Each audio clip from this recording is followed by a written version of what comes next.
afternoon guys. Ayan guys, tapos na naman ang maghapong trabaho. Salamat sa Diyos at natapos na naman ang isang araw na walang nangyaring problema at walang insidenteng nangyari. Maraming salamat Panginoon.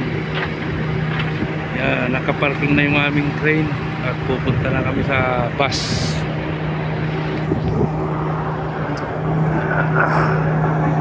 Yan, magpaparking na rin yung mga ibang equipment.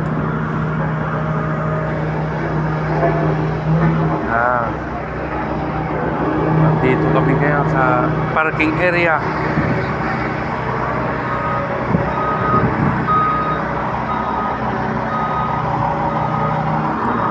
Yan guys,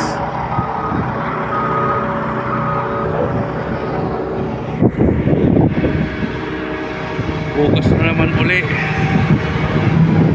trabaho.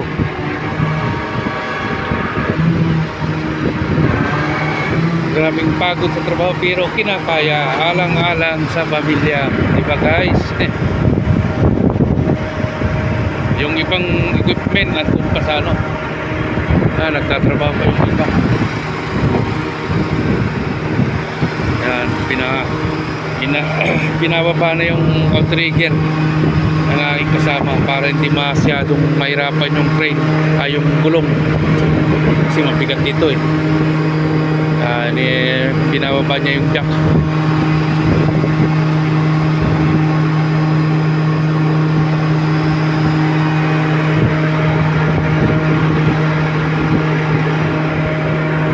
Punta na kami doon sa bus at doon na mag-aabang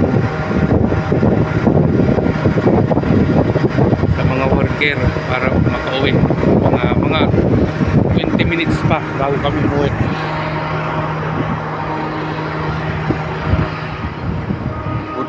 Punta na ako dito sa shelter at doon na lang ako maghihintay. Unahan sa upuan guys, kaya kailangan mauna ako. Tayo doon sa may shelter.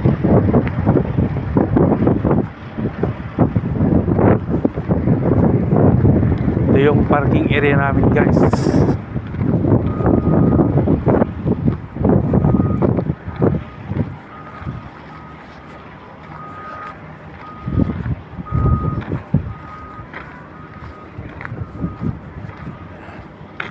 Doon yung mga bus namin, oh.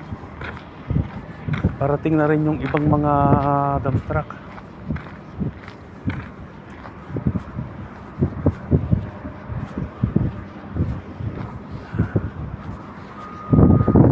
Yun pa yung mga iba, oh.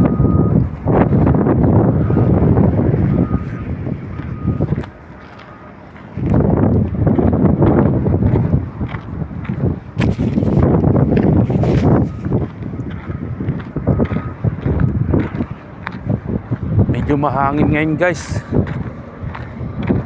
kaya hindi ramdam yung init, pero mainit-init na rin dito ng konti sa bandang tanghali. Grabe na init dito.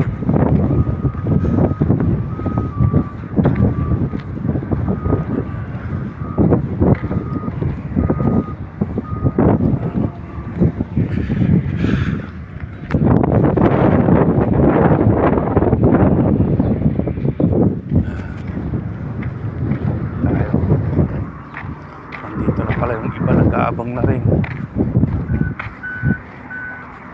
Diretso tayo dun sa may ano, lapit na sa bus.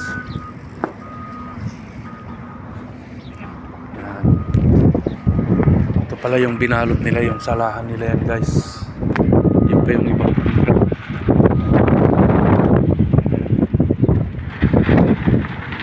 hangin, malakas ang hangin.